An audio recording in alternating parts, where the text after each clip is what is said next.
નમસ્કાર મિત્રો, આપણે લાસ્ટ ટાઈમ આપણે સંતુલન અવસ્થાની વાતો કરી કે કોઈ પદાર્થ પર લાગતા બળોની આપણે જ્યારે વાત કરતા હોઈએ તો સંતુલન સ્થિતિમાં ડાબી બાજુનું બળ બરાબર જમણી બાજુનું બળ, ઉપરનું બળ બરાબર નીચેનું બળ. ગતિ થતી નથી તો આપણે બધી બાજુના બળોનો આપણે સંતુલનની વાત કરી. ઓકે, એના અનુસંધાનમાં મિત્રો આપણને એક ઉદાહરણ આપેલું છે. ઉદાહરણ 5.6 IMP ક્વેશ્ચન છે. અહીંયા એક દ્રઢ આધાર છે, ત્યાંથી એક દોરી અહીંયા આપેલી છે. તો દોરીમાં જે બળ આપ્યું છે, આ દોરીમાં જે તણાવ બળ છે એનું નામ છે T1, જે ઉપરની y અક્ષ સાથે થીટા એંગલ બનાવે છે. આ બાજુ જે બળ લાગે છે 50 ન્યૂટન, બીજી દોરી નીચે બાંધેલી છે, ત્યાં જે તણાવ આવે એને તમે T2 બોલી શકો છો. એટલે T2 અહીંયા બોલીએ, આપણે બુકમાં આપ્યું છે કે નહીં જોઈ લઈએ. આપણે બુકમાં તમને T2 લખેલું છે. ઉપર બોલો કે નીચે બોલો, બંને બાજુ આવશે. સમજાવું છું કેવી રીતે. આ બાજુથી બોલીએ આપણે તો નીચે તરફ બોલવાનું અને અહીંથી બોલો તો ઉપર તરફ. ઓકે, નીચે જે આવશે મિત્રો, આ પદાર્થ છે m દળનો, તો નીચે જે બળ આવે એ વજન બળ કહેવાય, વજન બળ mg. સમજ પડી ગઈ? એક દોરી આમ બાંધેલી છે, આ બાજુ ખેંચવામાં આવે છે 50 ન્યૂટનથી, અને અહીંયા m દળનો પદાર્થ જે 6 કિલોગ્રામનો છે એ આમ ટકી રહે છે. સંતુલન અવસ્થા છે. સંતુલન અવસ્થા છે તો આ ખૂણો કેટલો બન્યો હશે આપણે શોધવાનો છે. બરાબર, સંતુલન છે મિત્રો, તો એનો મતલબ એમ થયો કે અહીંયા આપણે P બિંદુ પર વાત કરીશું. તો P બિંદુ પર આ બાજુ જે બળ લાગે એટલું આ બાજુ લાગશે, જેટલું ઉપર લાગશે એટલું નીચે લાગશે. પણ અહીંયા પ્રોબ્લેમ એ છે કે T1 જે છે એ x અને y ની વચ્ચે છે, તો એના બે ઘટકો લેવા પડે, T1 નો cos ઘટક અને T1 નો sin ઘટક. cos કઈ બાજુ આવે, sin કઈ બાજુ આવે, તો મેં ગઈકાલે તમને સમજાવ્યું હતું. યાદ કરીએ આપણે કે જો તમને અહીંયા આપ્યું છે કે આ બળ છે F, ખૂણો અહીંયા આપેલો છે થીટા x સાથે, તો આ કહેવાય F cos થીટા અને આ બોલાય F sin થીટા. પણ એની જગ્યાએ એવું કહેવામાં આવે કે બળ આપેલું છે F અને ખૂણો અહીંયા આપેલો છે થીટા, તો ખૂણો જે તરફ આપ્યો હોય એ cos ઘટક કહેવાય અને બીજો ઘટક જે આવે એ sin ઘટક કહેવાય. આટલો ફરક મિત્રો. કઈ બાજુ cos ઘટક લેવો, કઈ બાજુ sin લેવો, તો જે બાજુ ખૂણો હોય ત્યાં cos અને બીજી બાજુ sin ઘટક. ઓકે મિત્રો, તો આના પરથી આપણે ચર્ચા કરીશું. ચલો, તો અહીંયા તમને જે T1 આપેલું છે, T1 સાથે જે ખૂણો છે મિત્રો એ y અક્ષ સાથે છે, તો એ બાજુ cos ઘટક આવશે અને બીજી બાજુ એનો sin ઘટક આવશે. તો પરિસ્થિતિ એવી થશે અહીંયા કે આ જે આવશે એ T1 cos થીટા અને આ બાજુ જે આવશે એ આવશે T1 sin થીટા. બોલો, સમજણ પડી ગઈ? કઈ બાજુ cos ને કઈ બાજુ sin, તો થીટા બાજુ cos અને બીજો ઘટક sin. હવે મિત્રો P બિંદુ સંતુલન અવસ્થામાં છે. P બિંદુ સંતુલન અવસ્થામાં. બીજી વાત એ આ પણ સંતુલનમાં છે. m દળનો પદાર્થ આમે ગતિ નથી કરતો કે આમે ગતિ નથી કરતો, તો આપણે અહીંયા m દળના પદાર્થ માટે વાત કરીએ. m દળનો પદાર્થ સંતુલન અવસ્થામાં હોવાથી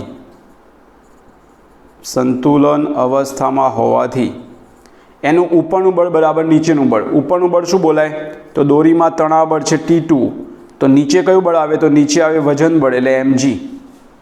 તો તમને T2 મળી જશે એટલે અહીં સરળતા રહેશે. તમને દળ કેટલું છે 6 અને g આપણે 10 લેવાના છે એટલે 60. બળનો એકમ ન્યૂટન થાય એટલે T2 તમારે આવશે 60 ન્યૂટન. આ પદાર્થના કારણે દોરીમાં 60 ન્યૂટનનું તણાવ બળ લાગશે. ઓકે, એવી જ વાત આપણે અહીંયા કરવાની છે હવે P બિંદુ પાસે. તો P બિંદુ સંતુલનમાં હોવાથી, P બિંદુ સંતુલનમાં છે એટલે ઉપરનું બળ બરાબર નીચેનું બળ, ડાબી બાજુનું બળ બરાબર જમણી બાજુનું બળ. તો તમે અહીંયા આવું કહી શકો, ડાબી બાજુનું બળ એટલે T1 sin થીટા બરાબર જમણી બાજુનું બળ 50 તથા ઉપરનું બળ બરાબર નીચેનું બળ. ઉપરનું છે T1 cos થીટા, નીચે છે T2 અને T2 તમે શોધી નાખ્યા છે. T2 કેટલા લાવ્યા? 60. અને એ જે છે એ મિત્રો એટલે T1 cos theta is equal to 60. Right? આને આપી દો નંબર 1, આને આપી દો નંબર 2. આપણે ખૂણો શોધવાનો છે, આ થીટા શોધવાનો છે.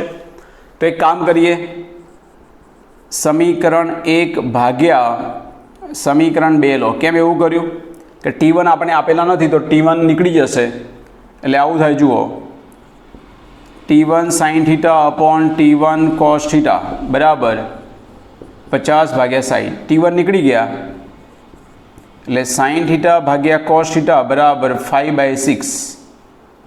એટલે આને બોલાય tan θ. tan θ એટલે 5/6 આપણે લઈએ, 5/6 એટલે આપણો જવાબ થાય 0.8333. એવું થાય 0.8333. તો તમે નેચરલ ટેન જોશો, એ નેચરલ ટેનમાં તમારે થીટા જે છે એ ટેન ઇન્વર્સ આવું કહેવાય. જ્યાં તમને 0.8333 દેખાય એ આપણો ખૂણો. તો તમે નેચરલ ટેનથી શોધી નાખજો. બુકમાં તમને ખૂણો આપેલો છે મિત્રો, જોઈ લઈએ આપણે. બુકમાં તમને 5/6 એટલે 0.8333નો ખૂણો તમને આપેલો છે 40 ડિગ્રી. એટલે એ પ્રમાણે તમારે અહીંયા ગણતરી કરવાની છે. કેવી રીતે શોધવાનું મેં તમને સમજાવેલું છે. એટલે એપ્રોક્સિમેટલી 40 ડિગ્રી જેવો આવે છે આન્સર. બરાબર છે? બહુ ઇઝી ક્વેશ્ચન છે મિત્રો, અને નીટ લેવલે આવા પ્રશ્નો બહુ જ આઈએમપી છે મિત્રો. સમજ પડી ગઈ? સંતુલન અવસ્થા એટલે ઉપરનું બળ બરાબર નીચેનું, જમણી બાજુનું બરાબર ડાબી બાજુનું. મિત્રો, તમને ઘણા બધા બળોની અંદર ચર્ચા કરી છે આપણે. આ ચેપ્ટરના અનુસંધાનમાં જે જરૂર છે એ ઘર્ષણ બળની જરૂર છે. બીજા બળને આપણે કોઈ સમજવાની અત્યારે જરૂર નથી, એટલે હું માત્ર ઘર્ષણ બળની વાત કરું છું. બીજા બધા બળોની આપણે ચર્ચા કરતા આવ્યા છીએ.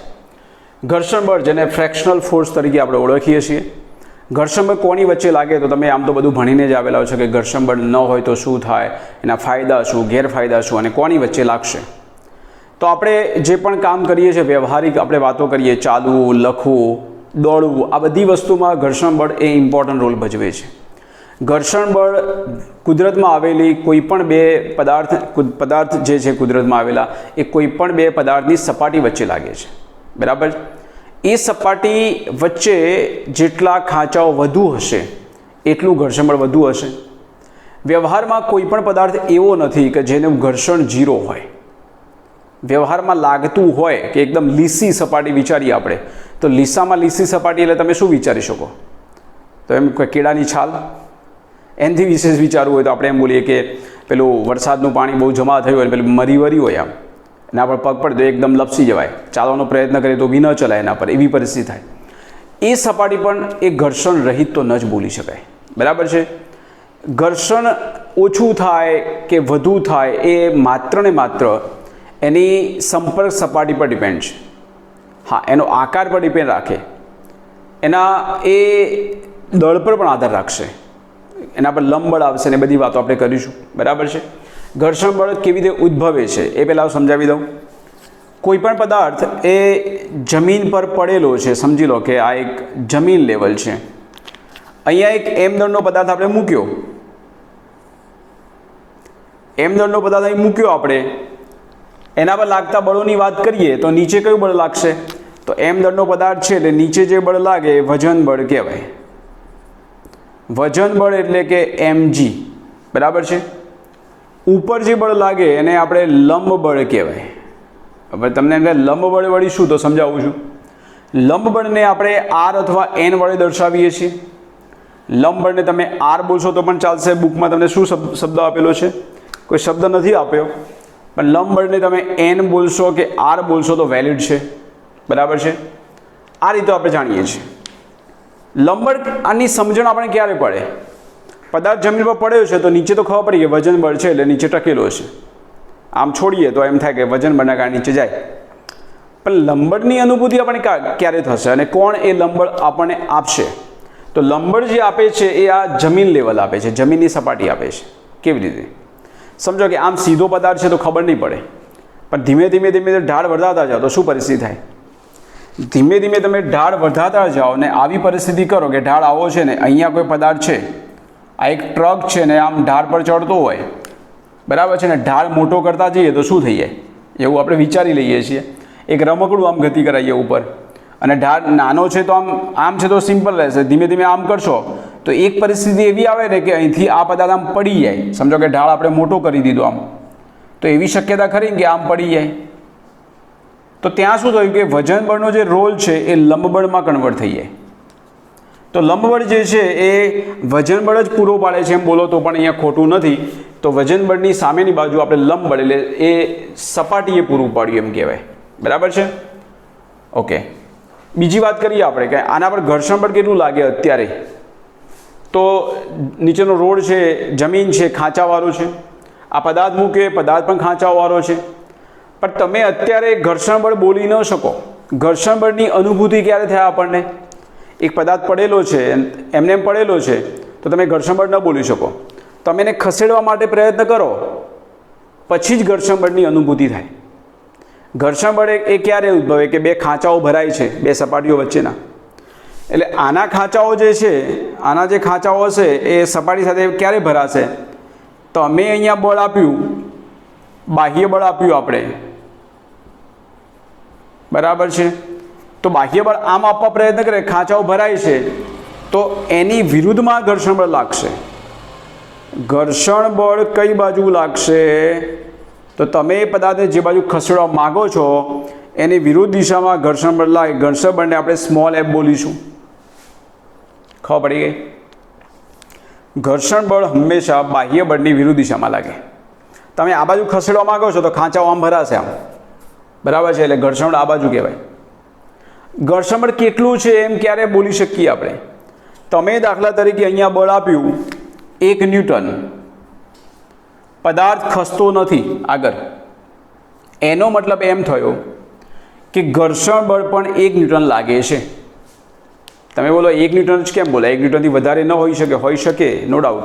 પણ તમે અહીંયા જે બળ આપો છો એ પ્રમાણે જ ઘર્ષણ બળ બોલાશે. તમે દાખલા તરીકે 2 ન્યૂટન બળ આપ્યું, પદાર્થ ખસતો નથી, તો ઘર્ષણ બળ 2 ન્યૂટન કહેવાય.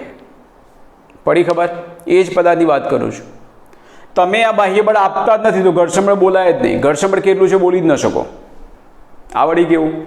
ઘર્ષણ રહિત સપાટી તો નથી જ, પણ બાહ્ય બળ નથી આપતા ત્યાં સુધી તમે ઘર્ષણ બળની વાત નથી કરી શકતા.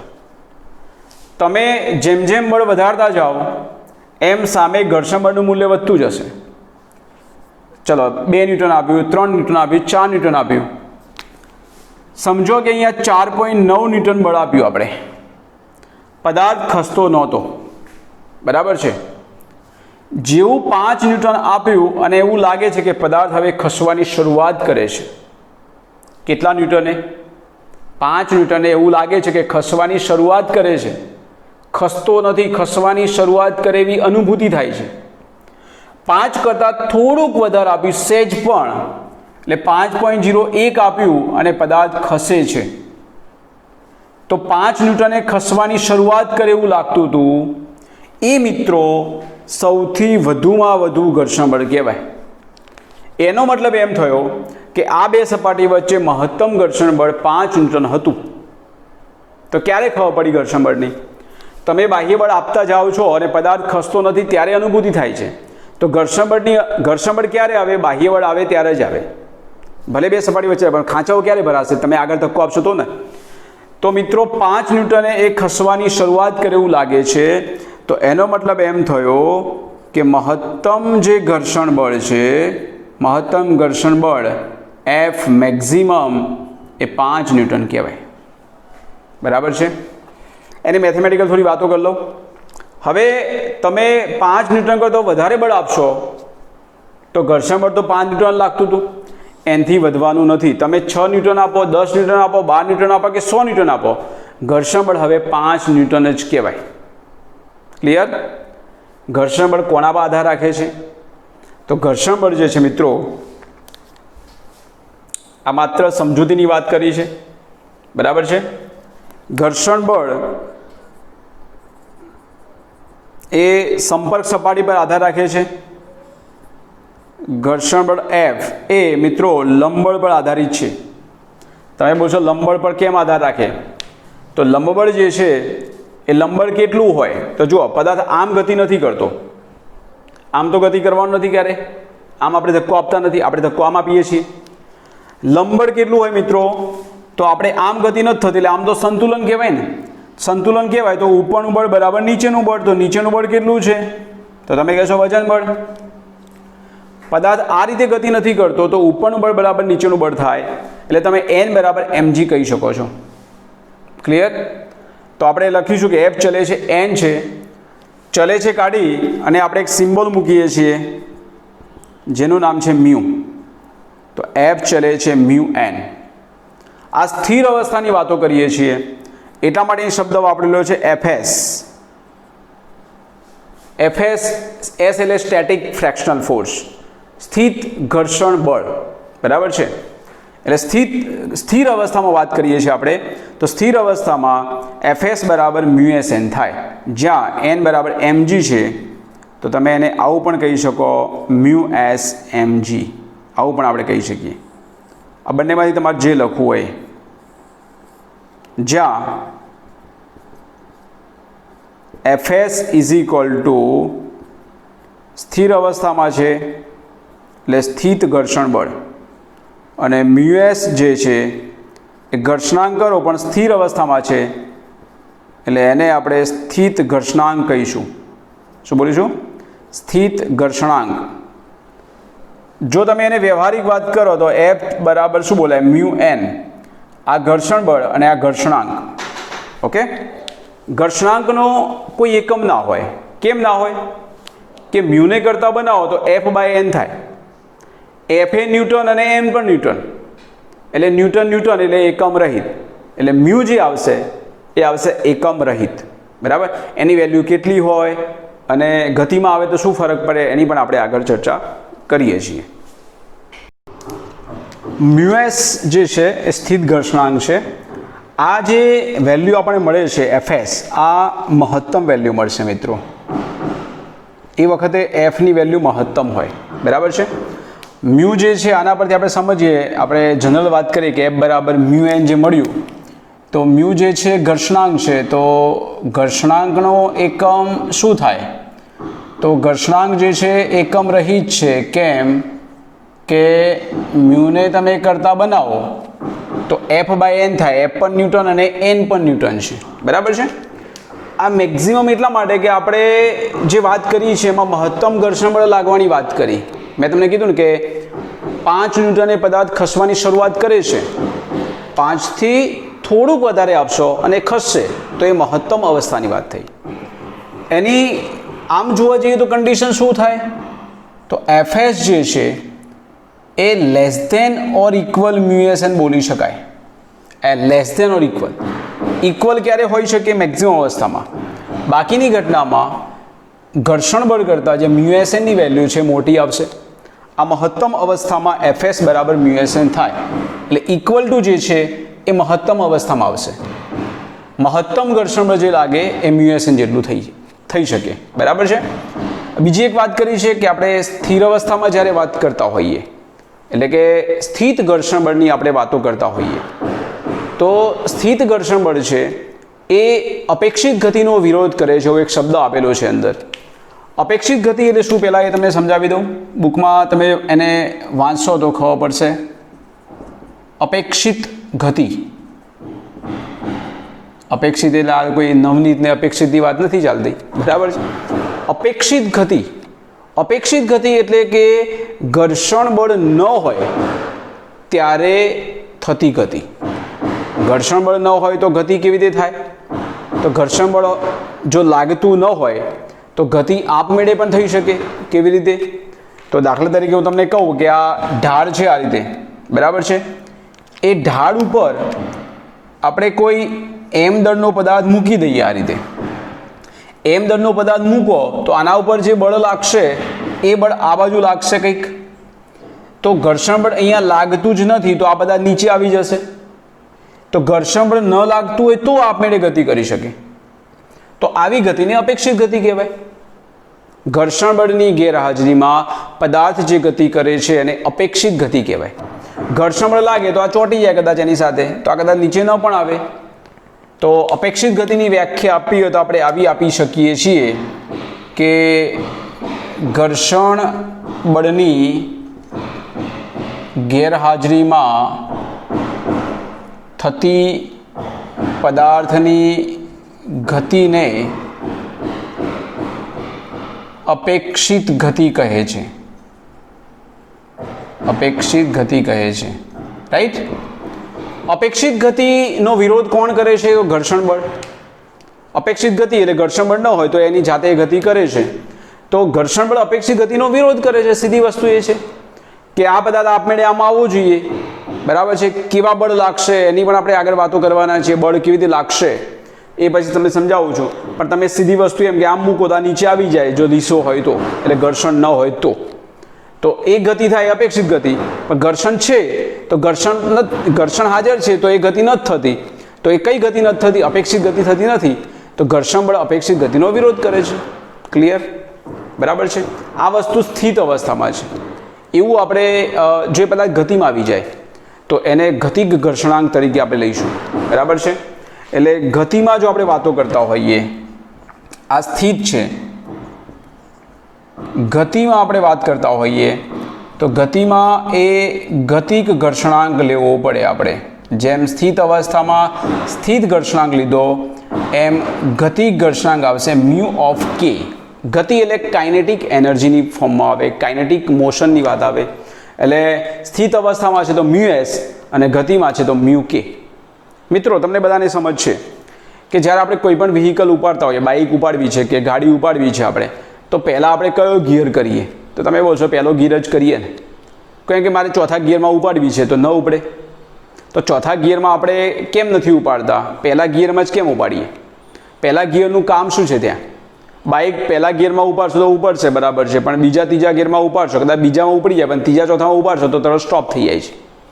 તો મુખ્ય કારણ એક છે એનો પહેલો ગિયર કેમ કરવાનો. જ્યારે બાઇક ઊભી છે તો સમજો કે નીચેની સપાટી જે છે માટીવાળી છે કે ખરબચડી હશે, બરાબર, તો ત્યાં શું હોય કે એ વખતે જે ટાયર છે તો ટાયરના પણ ખાંચાઓ હોય છે ઘર્ષણ પેદા કરવા માટે.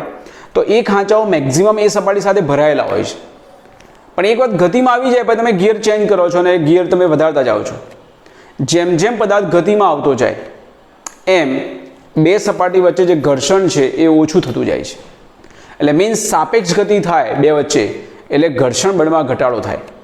તો પદાર્થ ગતિમાં જ્યારે આવી જાય તો મેં તમને સમજાવ્યું હતું કે આપણે એ વાત એવી કરીએ એમાં કે અહીંયા આપણે જેમ જેમ ઘર્ષણ બળ વધતું જાય એટલે બાહ્ય બળ આપતા જઈએ આપણે, તો બાહ્ય બળના ફોર્મમાં એ આપણે બાહ્ય બળ છે આ, બરાબર છે, અને અહીંયા સમજી લો કે ઘર્ષણ બળ છે મિત્રો. તો બાહ્ય બળ આપતા જઈએ, આ બાહ્ય બળ છે કેપિટલ એફ. પદાર્થ સ્થિર પડેલો છે, 1 ન્યૂટન આપ્યું, 2 ન્યૂટન આપ્યું, 3 ન્યૂટન આપ્યું, 4 ન્યૂટન આપ્યું, પદાર્થ ખસતો નથી. તો બાહ્ય બળ આપ્યું એટલે એમ બોલે કે ઘર્ષણ બળ વધતું ગયું, બરાબર છે. તો અમે એ બળ 5 ન્યૂટન આપ્યું એટલે એ 5 ન્યૂટને પદાર્થ ખસવાની શરૂઆત કરે છે.